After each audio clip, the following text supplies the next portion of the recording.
When Zombie Army VR was first announced, I was hyped. I've enjoyed the previous games in the franchise and the thought of playing this in VR really intrigued me. Well, it's finally here after many setbacks. I'll be going over what the game offers to help you decide if this is one for you.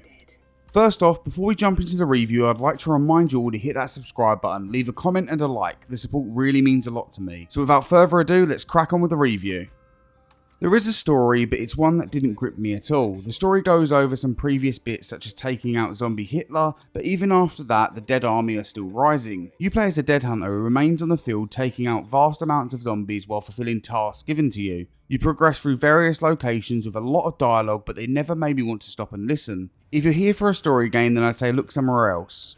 Gameplay wise, it's very Arizona Sunshine, and by this I mean you roam around doing tasks which are pretty much go to this location and grab something. Even the shooting, melee combat and grenades all feel very similar, but anyways, let's go over it all. The game presents you with 3 weapon types, which are the pistols, SMGs and sniper rifles. These can all be carried at the same time and follows the same fashion as the non-VR games. Upon leveling up, you can upgrade your weapons. You can also find upgrade kits while on missions. As well as upgrades, you can find new weapons in missions, and these will go back to your workbench for you to change your loadout. As well as weapons, you can use grenades, mines, again very similar to non-VR games. These work fine and can be thrown normally, or you can use the arching method. Grenades, mines and med stims can all be placed in your satchel, which sadly doesn't feel very VR as it's the press of a button and then placing it into one of the 3 squares, but it works fine. While playing through the game, you'll encounter some different variants of zombies which change up how you'll play, as you'll need to move back and maybe think your next move. Now, the coolest feature of Zombie Army and Sniper Elite games is the bullet cam, and fortunately this is here and it's awesome. Taking shots from a distance and seeing the bullet cam hit the point where you aimed is very cool, and I would always look forward to the next one. Now, you can play this game in 2-player co-op if you wish to do so, and it will add more fun to the game, and I do recommend you trying this. But this comes with one major setback. The cool bullet cams do not work in co-op, and it ruins that awesome aspect of the game.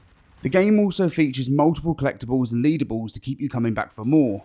Now for the graphics, they look absolutely fine. Character models look decent enough with some particles and textures not connected, but overall the quality of them seems fine. The weapons all look fine as well. The visuals of the environment aren't that bad, and there are some good reflections and lighting, and I never found myself feeling disappointed with the visuals. I'm also really happy to say that the haptic support in this game is great, as is the implementation of adaptive triggers. The game ran as intended with no frame drops or crashes.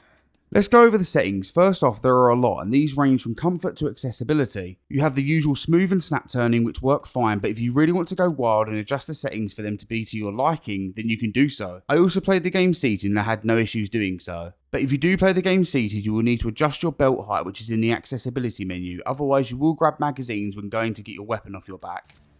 Now for what I didn't like. Well, the game itself has a few little issues from here and there, but nothing too major. While playing the game in co-op, we had some odd textures like debris remaining in the air, but this went after reloading. None of this was game breaking, but it was noticeable. The main issue of the game is the guns don't feel fantastic. What I mean by this is when you grip your gun at the front, it pulls to the left if you're right-handed. You then have to readjust, and it makes you have to hold the gun in an odd way. Now again, this isn't game breaking, but it's a bit of a pain. My other main issue is the game is just repetitive. It's very much an arcade shooter, but it doesn't add any other elements to keep it refreshing during its time. Now for all the trophy hunters out there, I'm happy to say this game does have a platinum.